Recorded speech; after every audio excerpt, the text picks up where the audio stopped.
بسم اللہ الرحمن الرحیم قد افلح من زکاہا، اللہ کی ذات نے انسان کو اشرف المخلوقات بنایا ہے، اور یہ شرف انسانیت اللہ کے فرامین کے مطابق عمل کرنے سے ممکن ہے۔ انسان اس دنیا میں اپنی زندگی کو اللہ کے فرامین سے مزین کرے تو یقیناً وہ کامیابی کے مراحل طے کرتا ہوا آگے بڑھتا ہے۔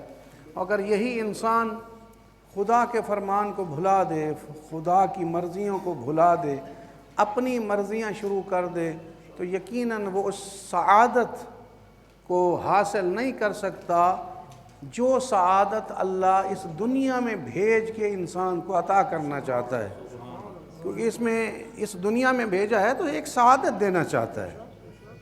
وہ سعادت ابدی سعادت ہے، وہ سعادت خوشیوں کی سعادت ہے، وہ سعادت ایسی نعمات کی سعادت ہے کہ جو نعمتیں کبھی ختم ہونے والی نہیں ہیں، وہ اللہ عطا کرنا چاہتا ہے انسان کو۔ دنیا میں بھیجا ہے، جاؤ وہاں جا کے اپنی مرضی نہ کرو، اللہ اور اللہ کے رسول اور اہل بیت کی مرضیوں کے مطابق عمل کرو، تمہیں وہ عطا کروں گا جو کبھی ختم ہونے والا نہیں ہے۔ تو اس اعتبار سے بندے کو چاہیے کہ متوجہ ہو، اپنے عمل کے ذریعے متوجہ ہو، اپنے عقائد کے ذریعے متوجہ ہو۔ جب تک وہ متوجہ نہیں ہوتا اس وقت تک آگے نہیں بڑھ سکتا۔ جب تک بیمار اپنی بیماری کی طرف متوجہ نہ ہو تو علاج ممکن نہیں ہے۔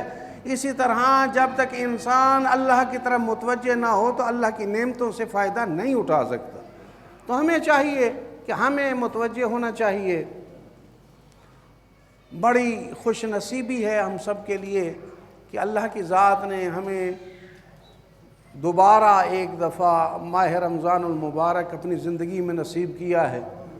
تو یہ دعا کرتے ہیں کہ اللہ اہل بیت کے صدقے ہمیں اس ماہ رمضان المبارک کی سعادتوں سے مستفید فرمائے، کیونکہ یاد رکھیں ہر کوئی پہنچ جاتا ہے ماہ رمضان میں، فائدہ اٹھانے والے بہت کم ہوتے ہیں۔ تو ہمیں اللہ ان فائدہ اٹھانے والوں میں شمار فرمائے کہ رمضان المبارک جو مہینہ ہے یہ دراصل تربیت کا مہینہ ہے۔ رمضان المبارک کا مہینہ انسان کی اصلاح کا مہینہ ہے، انسان کی تربیت کا مہینہ ہے۔ یاد رکھیں انسان اس وقت تک آگے نہیں بڑھ سکتا جب تک دو چیزیں اس کے پاس نہ ہوں۔ ان دو چیزوں میں ایک ہے علم، دوسرا ہے تربیت۔ علم بھی ہو اور تربیت بھی ہو۔ اگر علم ہے اور ساتھ تربیت نہیں ہے پھر بھی انسان نقصان میں ہے۔ اگر تربیت ہے لیکن ساتھ علم نہیں ہے پھر بھی انسان نقصان میں ہے۔ تو دونوں چیزوں کا برابر ہونا، ساتھ ہونا جو ہے انتہائی ضروری ہے۔ علم ہو یعنی انسان کو پتہ ہو کہ واجبات کیا ہیں، محرمات کیا ہیں، اللہ کو راضی کرنے والی چیزیں کون سی ہیں، اللہ کو ناراض کرنے والی چیزیں کون سی ہیں۔ تربیت ہو، فقط علم کافی نہیں ہے بلکہ تربیت یہ ہے کہ انسان عملی طور پر اس علم کی تطبیق اپنے بدن پہ کرے۔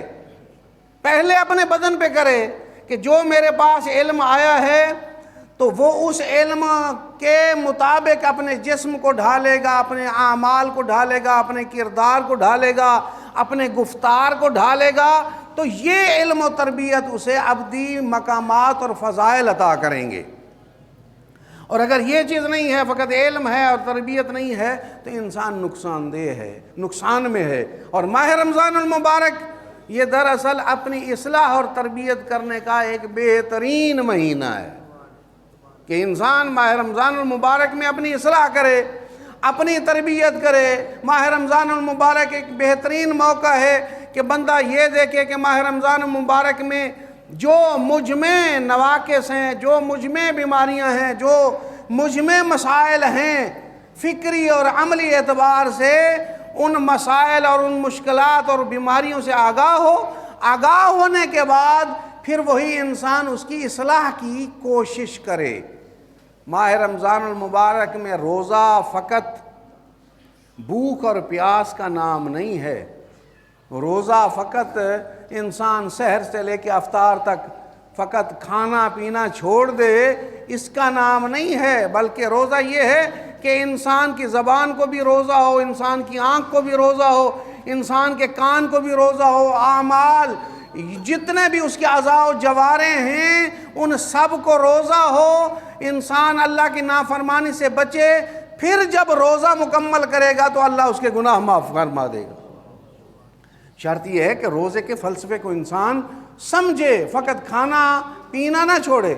ماہ رمضان بہترین موقع ہے، بندہ یہ دیکھے کہ میں اگر اکثر جھوٹ بولتا ہوں، میں اکثر معاملات میں کوتاہی کرتا ہوں، میں لوگوں کی غیبت کرتا ہوں، میں لوگوں کے حوالے سے جو ہے ان کے حقوق کے حوالے سے کوتاہی کرتا ہوں، یہ ان سب چیزوں کا اگر جان لے انسان کہ یہ مجھ میں یہ بیماریاں ہیں، تو ماہ رمضان میں یہ تہیہ کرے کہ رمضان المبارک میں جب جھوٹ نہیں بولنا اس لیے کہ روزہ خراب ہوتا ہے، اسی طرح انسان یہی اپنے ذہن کو باور کروائے کہ یہ جھوٹ بہت بڑی لعنت ہے، اس سے بچنا ہے تو میں تہیہ کرتا ہوں کہ آئندہ کبھی جھوٹ نہیں بولوں گا۔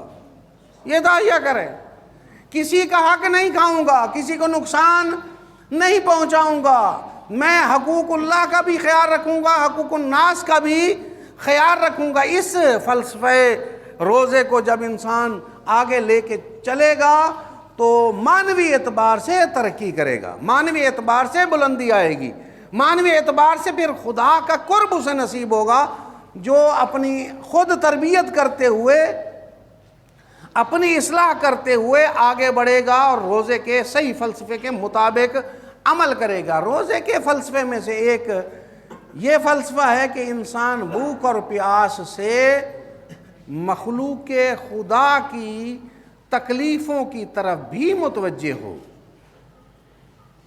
کبھی بھوک و پیاس کا فلسفہ کیا ہے؟ فقط آپ کو بھوک و پیاس میں رکھنا مقصود نہیں ہے، بلکہ اس بھوک و پیاس کے ذریعے تم پہچانو کہ مخلوق خدا اگر کوئی غریب پریشان حال بھوکا اور پیاسا رہے تو اسے کتنی تکلیف ہوتی ہے، کتنی پریشانی ہوتی ہے، کتنے جو ہے نا اسے اس کے جسم پر جو ہے کتنا مشکل ہوتا ہے کہ وہ بھوک اور پیاس کو برداشت کرتا ہے۔ یہ فلسفہ روزہ یہی ہے کہ انسان اس طرح بھی متوجہ ہو۔ میں اپنے موضوع پہ آؤں کہ جس طرح ایک مومن کی بھوک اور پیاس جو ہے اس کا خیال رکھنا چاہیے، اسی طرح ایک مومن کے جو حقوق ہیں ان حقوق کا بھی خیال رکھنا چاہیے۔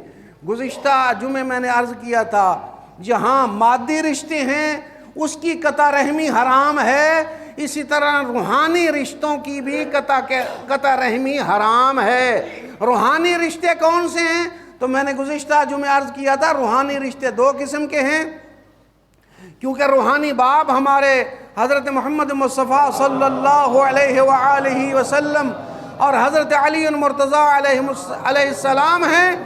اس اعتبار سے ان کی جو سعادات اولاد ہے ایک روحانی تعلق کی بنا پر جو ہے ان کے سعادات کے حقوق کا بھی خیال رکھنا چاہیے۔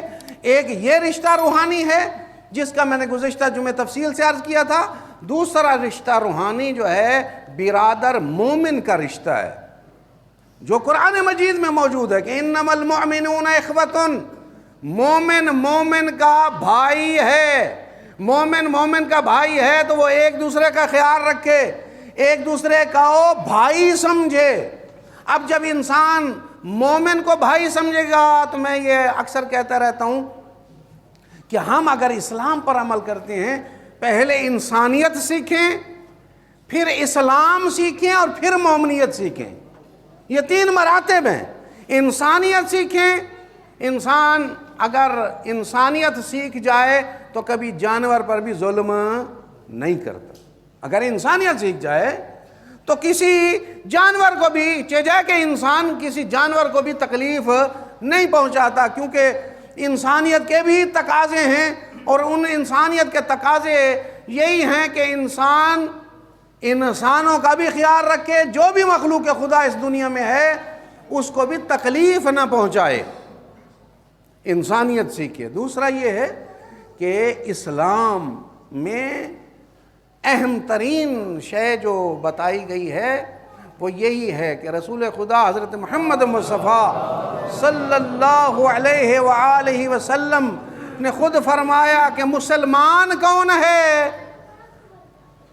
مسلمان وہ ہے حدیث کے مطابق جس کے زبان اور ہاتھ سے دوسرا مسلمان محفوظ ہے، زبان اور ہاتھ سے دوسرا مسلمان محفوظ ہے۔ زبان کے اعتبار سے یعنی زبان کے حوالے سے آپ سوچیں، غور کریں، جتنی تکلیفیں زبان کے ذریعے انسان کسی دوسرے کو دے سکتا ہے، کسی مسلمان کو دینا حرام ہے۔ کسی مسلمان کو زبان کے ذریعے تکلیف دینا حرام ہے رسول کی شریعت کے مطابق۔ اور معمولاً معاشرے میں کیا ہے کہ ہم زبان کی تکلیف کو تکلیف ہی نہیں سمجھتے۔ بعض اوقات ہم اپنے لہجوں کے ذریعے، اپنی گفتگو کے ذریعے، اپنے الفاظ کے ذریعے کسی بھی مسلمان کو تکلیف پہنچا رہے ہوتے ہیں، اور جب وہ اظہار تکلیف کرتا ہے تو ہم اس کے مقابلے میں تعویل کرتے ہیں کہ ہم نے کون سی بڑی بات کہہ دی ہے، جبکہ اس کی عزت نفس پر جو ہے وہ حملہ کیا جاتا ہے، اس کی جو ہے اس کا احترام اور عزت نہیں کی جاتی، اپنے الفاظ کے ذریعے جو ہے اسے نقصان اور تکلیف پہنچائی جاتی ہے۔ یاد رکھیں، مسلمان کی تعریف میں سے اہم ترین یہی ہے کہ پہلے اسے زبان سے تکلیف نہ دو، زبان سے تکلیف دینا بھی گناہ ہے۔ اب اس زبان کی تکلیف کو تھوڑا سا متوجہ ہوں، زبان کے ذریعے تکلیف دینا فقط سخت لہجہ اور غصے کی حالت میں گفتگو کرنا نہیں ہے، گرچہ وہ بھی جائز نہیں ہے۔ عزت مسلمان یہی ہے کہ اس احترام کے ساتھ اس سے گفتگو کی جائے۔ اسی طرح ایک مومن کو زبان کے ذریعے دھوکہ دینا بھی حرام ہے، زبان کے ذریعے جو ہے جھوٹ بول کے اس کو نقصان دینا بھی حرام ہے۔ اسی طرح زبان کے ذریعے اس پر تہمت لگانا حرام ہے، زبان کے ذریعے اس پر جو ہے اس کی غیبت کرنا حرام ہے۔ یہ زبان کے ذریعے بھی اسلام میں یہ ہے کہ ایک مسلمان کو تکلیف نہیں دینی چاہیے۔ اسی طرح گفتار کے ساتھ ساتھ ہاتھوں کے ذریعے بھی تکلیف دینا جائز نہیں ہے۔ ہاتھوں کے ذریعے کوئی کاروبار کے حوالے سے، کوئی عمل کے حوالے سے کسی بھی مسلمان کو تکلیف دینا حرام ہے۔ مسلمان کا بہت زیادہ احترام ہے۔ حضرت امام جعفر صادق علیہ السلام کے پاس آپ کا ایک ماننے والا آیا اور اس نے پوچھا کہ مولا بتائیں مومن کا کیا حق ہے دوسرے مومن پر؟ آپ نے فرمایا کہ مومن کے 7 حقوق ہیں، اگر ان میں سے کوئی ایک بھی حق ادا نہ کیا جائے تو اللہ کی طرف سے اسے کچھ بھی نعمت نہیں ملے گی، اللہ کی طرف سے اسے کچھ بھی عطا نہیں ہوگا، ظاہر ہے یہ مانوی عطا ہے، نہیں ہوگا۔ تو اس نے پوچھا مولا بتائیں وہ کون سے حقوق ہیں؟ اس نے کہا میں ڈرتا ہوں کہ کہیں تو وہ حقوق ادا نہ کرے۔ اس نے کہا مولا انشاءاللہ جو ہے میں حقوق ادا کروں گا، آپ بتائیں۔ آپ نے فرمایا ایک مومن کا آسان ترین پہلا حق یہ ہے کہ جو چیز اپنے لیے پسند کرتا ہے اس کے لیے بھی وہی پسند کرے، جو چیز اپنے لیے ناپسند کرتا ہے اس کے لیے بھی وہی ناپسند کرے۔ یہ اہم ترین بات ہے، یہ ایک جملہ ہے، اس جملے کی آپ تطبیق کریں، جو مجھے پسند ہے وہ میں مومن کے لیے پسند کروں، جو مجھے ناپسند ہے وہ میں مومن کے لیے بھی ناپسند کروں۔ میں یہ چاہتا ہوں کہ میرے ساتھ دھوکہ ہو، میں نہیں چاہتا کہ میرے ساتھ دھوکہ ہو، اسی طرح میں یہ بھی نہ چاہوں کہ میں کسی مومن کو دھوکہ دوں۔ میں یہ چاہتا ہوں کہ کوئی میرے سامنے آئے اور جھوٹ بات کرے، میں نہیں چاہتا۔ جو میرے سامنے آئے اور وہ سچی بات کرے. اگر میں یہ چاہتا ہوں کہ کوئی میرے سامنے آ کے جھوٹ نہ بولے تو میں بھی کسی مومن کے سامنے جا کے جھوٹ نہ بولوں. میں یہ چاہتا ہوں کہ میں موجود نہ ہوں اور کوئی میرے خلاف باتیں کرے, پروپیگنڈا کرے, یا غیبت کرے, یا تہمت لگائے, یا میرے حوالے سے جو ہے وہ بری باتیں کرے. میں نہیں چاہتا. جب میں یہ نہیں چاہتا تو مومن کا حق یہ ہے کہ مومن کے لیے یہ پسند نہ کروں. میں بھی ایسا نہ ہو جاؤں کہ مومن کی غیر موجودگی میں اس کی غیبت کروں یا تہمت لگاؤں یا میں اس کے لیے جو ہے غلط باتیں کروں. یہ میں بھی پسند نہ کروں. یہ ایک جملہ ہے, اگر اس کو آپ تطبیق کریں معصوم کے فرمان کے مطابق, اگر آپ تطبیق کریں تو آپ کو محسوس ہوگا جو میں پسند نہیں کرتا وہ مومن کے لیے بھی پسند نہ کروں. جو میں اپنی ذات کے لیے پسند کرتا ہوں, میں اپنی ذات کے لیے سکون اور اطمینان پسند کرتا ہوں, میں اپنی ذات کے لیے جو ہے راحت پسند کرتا ہوں, میں اپنی ذات کے لیے عزت پسند کرتا ہوں, میں معاشرے میں اپنی ذات کے لیے احترام پسند کرتا ہوں, تو یاد رکھو میں اگر اپنی ذات کے لیے احترام اور عزت پسند کرتا ہوں تو مومن کے لیے بھی احترام اور عزت پسند کروں. کبھی مومن کی عزت پر بھی حرف نہ آنے دوں. تو یہ اس کا مطلب ہے. دوسرا مولا نے فرمایا کہ اگر پہلا یہی حق ہے کہ جو تو خود اپنے لیے پسند کرتا ہے دوسرے مومن کے لیے بھی وہی پسند کر.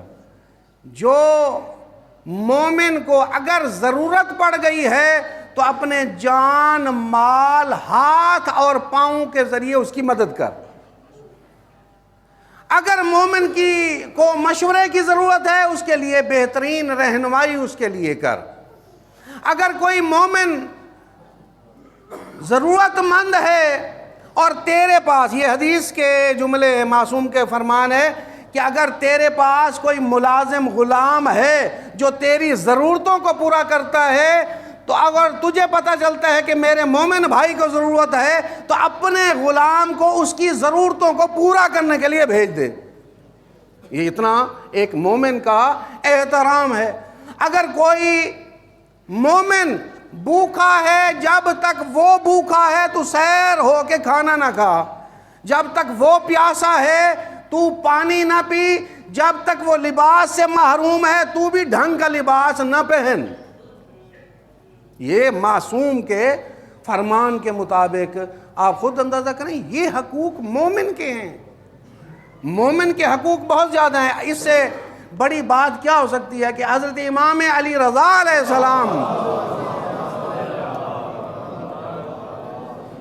ارشاد فرماتے ہیں کہ جو بندہ, توجہ سے سنیں, کہ جو بندہ ہماری زیارت نہیں کر سکتا, جو بندہ ہماری زیارت نہیں کر سکتا, وہ ہمارے صالح مومن, نیک مومن کی زیارت کرے, وہ ہماری زیارت کا ثواب ملے گا.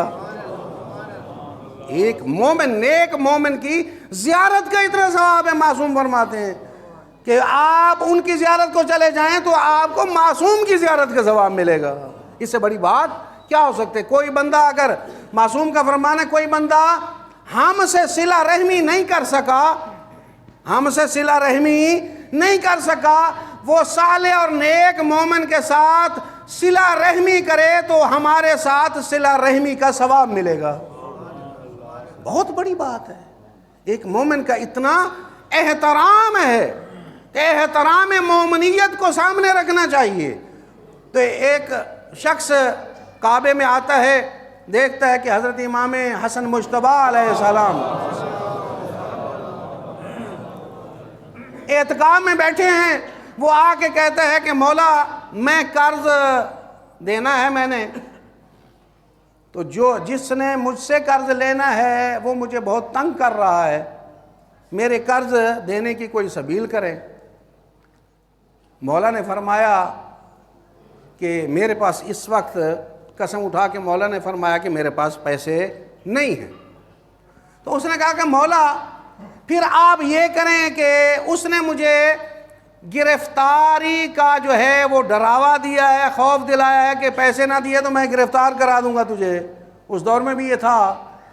تو آپ مہربانی فرمائیں مجھے اس کے پاس آپ چلیں اور مجھے مہلت دلوا دیں کہ میں تھوڑا کچھ عرصے کے بعد یہ پیسہ دے دوں گا۔ تو مولا جو ہے وہ اعتکاف کو چھوڑ کے اس مومن کے ساتھ چلے۔ جب وہ چلے تو حضرت ابن عباس نے کہا کہ امام حسن مجتبیٰ علیہ السلام کو کہا کہ آپ کو تو اعتکاف ہے، آپ مستحب اعتکاف میں بیٹھے ہیں، آپ اعتکاف چھوڑ کے جا رہے ہیں۔ امام نے فرمایا، توجہ سے سنیں، امام نے فرمایا میں اس مومن کی حاجت روائی کے لیے جا رہا ہوں، میں نے اپنے نانا سے سنا ہے کہ جو بندہ بھی کسی مومن کی حاجت روائی کے لیے جائے گا تو اسے 9000 سال دن کو روزے اور رات کو عبادت کا ثواب ملے گا۔ 9000 سال، یہ روایت کے جملے ہیں۔ آپ اگر کسی مومن کا کام نہیں کر سکتے لیکن اس کام کے لیے اگر آپ کوشش کرتے ہیں تو یہ ثواب اللہ آپ کو عطا کرے گا۔ یہ ایک مومن کا اتنا احترام ہے۔ اور خدا نخواستہ اس کا برعکس دیکھیں، اگر کسی مومن کا حق کھا گئے مالی اعتبار سے، کسی سید کا غیر سید کا حق کھا گئے تو بہت بڑا جواب دینا پڑے گا قیامت والے دن۔ اس لیے مومن کا حق بہت زیادہ ہے، گفتار کے اعتبار سے بھی، مالی اعتبار سے بھی ایک مومن کا حق بہت زیادہ ہے۔ اس لیے ہمیں متوجہ ہونا چاہیے کہ مومن کا احترام کا بھی خیال رکھنا چاہیے۔ مالی حوالے سے ہم اس کی مدد نہیں کر سکتے تو کم از کم ہم کوشش کریں گے تو اللہ ہمیں ثواب عطا فرمائے گا۔ اللہ سے دعا ہے کہ اللہ اہل بیت کے صدقے ہمیں مومنین کی خدمت کرنے کی توفیق عطا فرمائے، زبان اور ہاتھوں کے ذریعے بھی مومن کی عزت اور احترام کرنے کی اللہ ہم سب کو توفیق عطا فرمائے۔ بسم اللہ الرحمن الرحیم والعصر ان الانسان لفی خسر الا الذین آمنوا وعملوا الصالحات وتواصوا بالحق وتواصوا بالصبر۔